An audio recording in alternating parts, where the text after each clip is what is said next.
Hello student, my name is Vikram. Welcomes you to strive for progress. Topic आपको पता लग गया होगा। चलिए स्टार्ट करते हैं।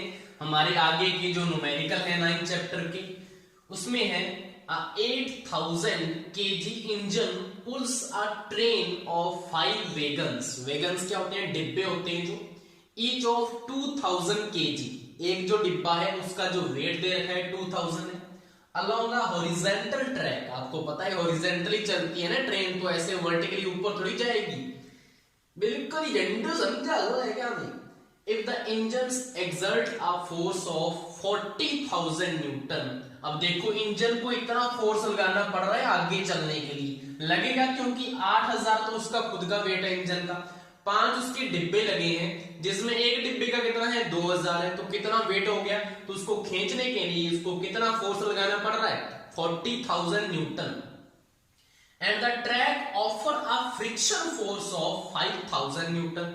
अब जिसके ऊपर वो चल रहा है, ट्रैक के ऊपर, पटरी के ऊपर, वो उसके ऊपर एक फ्रिक्शन लगा रहा है अपोजिट डायरेक्शन में 5000 न्यूटन का। Then calculate the net accelerating force. Net accelerating force का मतलब क्या है कि ट्रेन को उस ट्रैक के ऊपर चलने के लिए जितना नेट एक्सेलरेटिंग, आगे चलने के लिए जितना फोर्स लग रहा है वो हमें बताना है। देखिए कैसे होगा ये। तो सबसे पहले तो मैं इसका डायग्राम बना लेता हूं तो अच्छा रहेगा कि ये हमारा क्या है, ये हमारा है जी इंजन। ये हमारा इंजन हो गया और इसके साथ कितने डिब्बे अटैच हैं उसने बोला हुआ है 5 वैगन्स। तो यहाँ पे एक बॉक्स हो गया, ये हमारा दूसरा बॉक्स है। सभी का इक्वल वेट है भाई। डायग्राम के अकॉर्डिंग मत समझ लेना कि इसका छोटा कर दिया इसका बड़ा कर दिया। इतनी ड्राइंग हम पिकासो पाब्लो वो तो है नहीं, पाब्लो पिकासो जो होता है ना वो महान पेंटर तो नहीं है। तो 5 बॉक्स हो चुके हैं, 1 2 3 4 5।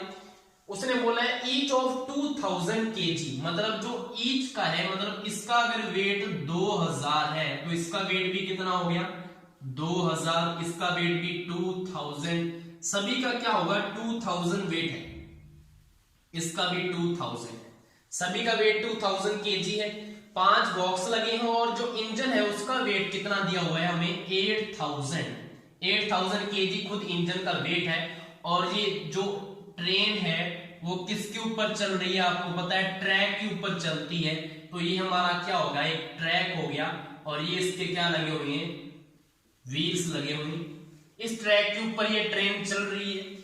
उसने बोला है the engine exert a force of 40,000, मतलब जो इंजन है इसको खींचने में टोटल फोर्स कितना लगा रहा है 40,000 न्यूटन टोटल फोर्स लगा रहा है आगे जाने के लिए। लेकिन जो ट्रैक है, मतलब ये जो पटरी है ना, ये वाली पटरी, ये ऑफर कर रही है एक फ्रिक्शन। आपको पता है फ्रिक्शन हमेशा मोशन की अपोजिट साइड में लगता है। मतलब ये जो ट्रैक है इस व्हील्स के ऊपर कौन सा लगाएगा, एक फ्रिक्शन फोर्स लगाएगा जो कि इसके अपोजिट डायरेक्शन में लगेगा। और उसकी जो वैल्यू है वो हमें दे रखी है, कितना लगा रहा है 5000 न्यूटन का। 5000 न्यूटन का इसके ऊपर ट्रैक लगा रहा है, किसके ऊपर? इस व्हील्स के ऊपर, इंजन के व्हील्स के ऊपर फ्रिक्शन फोर्स लगा रहा है। अब हमें पूछा क्या है द नेट एक्सेलरेटिंग फोर्स, मतलब टोटल कितना आगे जाने के लिए टोटल फोर्स कितना लग रहा है। तो सिंपली आपको डायग्राम से दिख रहा है, तभी मैंने बोला है जो भी स्टेटमेंट दी होती है उसको आपने पहले उसको एक रफली सा एक प्रकार के नोट कर लेना है उसको आंसर में, तो आपको पता लग जाता है करना क्या है। आपको पता है 40,000 आगे की तरफ लग रहा है और 5000 पीछे की तरफ लग रहा है, तो नेट आगे की तरफ कितना लगेगा? तो नेट फोर्स अगर यहां से निकाले हम, तो नेट फोर्स जो आगे की तरफ लगेगा वो लगेगा 40,000 में से अगर मैं ये वाला 5000 माइनस करूंगा तभी तो मेरे पास क्या आएगा, आगे की तरफ कितना लग रहा है 35,000 न्यूटन। 35,000 न्यूटन क्या लग रहा है उसका आगे की तरफ। तो हमारा फर्स्ट का आंसर आ चुका है नेट एक्सेलरेटिंग फोर्स। अब दूसरा क्वेश्चन क्या है, the acceleration of the train. Train का एक्सेलरेशन बताओ।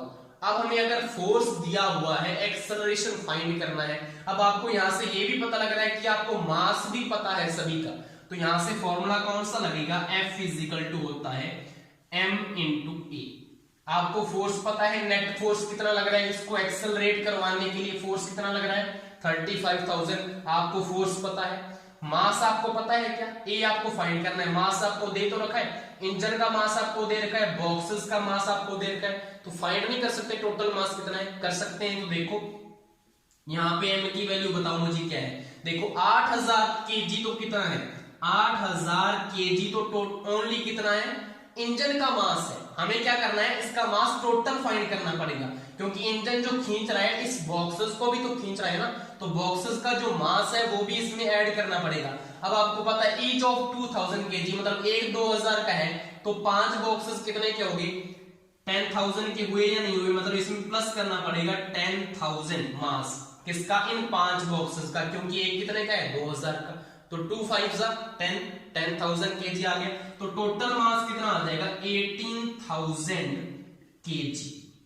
हमारा टोटल मास आ चुका है, हमें ए फाइंड करना था, तो यहां से पुट करो। एफ कितना है हमारा net 35,000 equal to mass total कितना आ गया 18,000 इंटू ए। अब ए की वैल्यू फाइंड करने के लिए ये चीज इसके नीचे चली जाती होती है, इतना तो आपको पता होगा।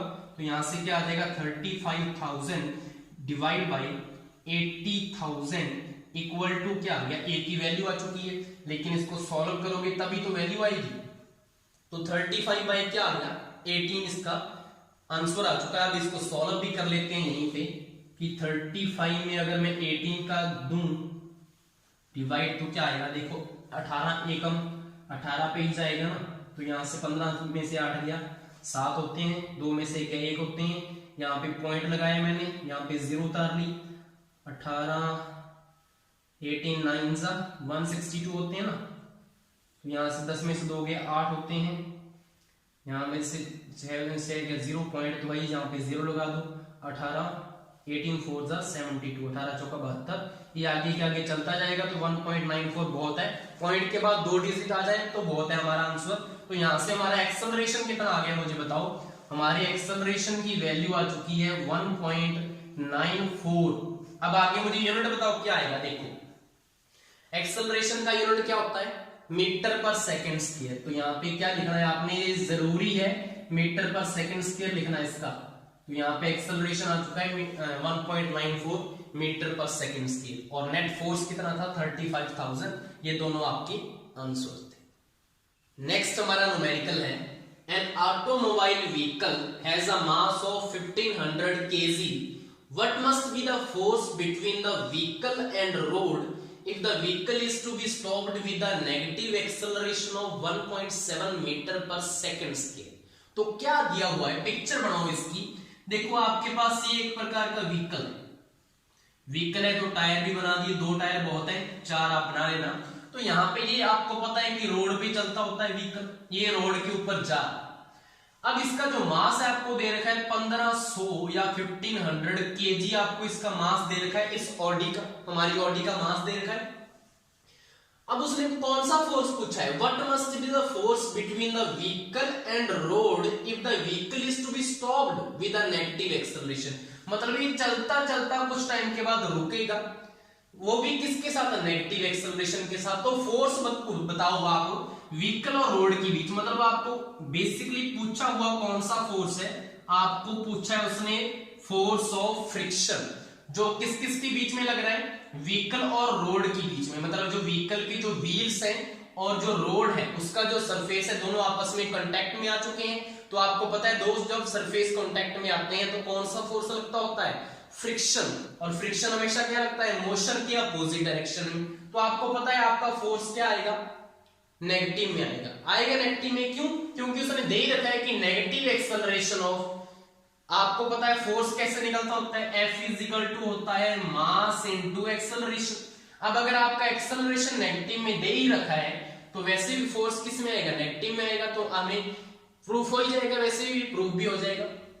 अब आप बताओ मुझे नेगेटिव एक्सेलरेशन उसने क्यों बोला, वो क्वेश्चन में उसने नेगेटिव एक्सेलरेशन क्यों बोला। सिंपल सी चीज है कि अगर कोई व्हीकल यहां से चल रहा है और कुछ टाइम के बाद वो क्या हो चुका है, स्टॉप हो चुका है, मतलब वो किसी वेलोसिटी से, इनिशियल वेलोसिटी से चल रहा था, कोई भी वेलोसिटी हो सकती है उसकी, एक्स मान लो कि एक्स उसकी क्या थी, इनिशियल वेलोसिटी, और कुछ टाइम के बाद वो जाकर रुक गया, मतलब उसकी जो फाइनल वेलोसिटी है v, वो कितनी हो चुकी है, 0। अब आपको पता है एक्सेलरेशन आपका कैसे आता होता है, मैं वैसे बता रहा हूं कि इसने क्यों दिया नेगेटिव। वैसे इसका कुछ नहीं है इतना। एक्सेलरेशन इज इक्वल टू होता है v minus you by T. ये होता है या नहीं होता? अब मुझे बताओ, उसने बोला है कि वो फाइनली स्टॉप हो चुका है, तो v उसकी क्या हो जाएगी? v उसकी 0 हो जाएगी, लेकिन उसकी इनिशियल वेलोसिटी कुछ तो थी, उसको मैंने x मान लिया, माइनस एक्स बाय कुछ भी टाइम हो सकता है t। तो मुझे बताओ, अगर ये 0 माइनस एक्स कुछ करेंगे तो आंसर किस में आने वाला है? अगर 0 में से कुछ करेंगे माइनस, तो आंसर किस में आएगा? माइनस में ही तो आएगा, माइनस एक्स बाई टी। तो उसका मतलब उसने क्यों दिया नेगेटिव एक्सेलरेशन? इस वजह से दिया है कि अगर कोई किसी वेलोसिटी से चल रहा है और फाइनली वो स्टॉप हो रहा है, तो उसका एक्सेलरेशन हमेशा किस में होता है? नेगेटिव में ही होता है। तो यहाँ पे इसका लॉजिक ये था नेगेटिव एक्सेलरेशन देने का। अब हमारे टॉपिक पे आ जाओ। इतना कुछ है नहीं इस न्यूमेरिकल में, सिंपल इसमें वैल्यू पुट करनी है, फोर्स आ जाएगा। हमारा फोर्स इज इक्वल टू क्या है? मास कितना दे रखा है? 1500 इंटू में एक्सेलरेशन नेगेटिव में है कितना? नेगेटिव में 1.7 मीटर पर सेकंड स्केल दे रखा है, तो नेगेटिव साइन को आगे ले आओ, यहाँ पे 1500 आ जाएगा, और इस पॉइंट को अगर हटाएंगे तो 17/10 आ जाएगा। इस एक 0 से एक 0 काट दो आप, तो यहां से आपने सिंपली मल्टीप्लाई करना है किसको?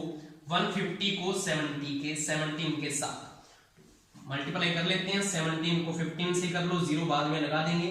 17 5 85 होते हैं, एंड 17 1 17 5 5 2 255 इसका आंसर आ चुका है। तो यहां से क्या आ जाएगा? माइनस का, देखो 17 इंटू 15 का है, 0 उसको बाद में लगा देंगे, तो 255 एंड 0। आपको पता है फोर्स का यूनिट क्या होता है? न्यूटन होता है। तो आपका जो फोर्स है आपको पता है किस में आ गया? नेगेटिव में।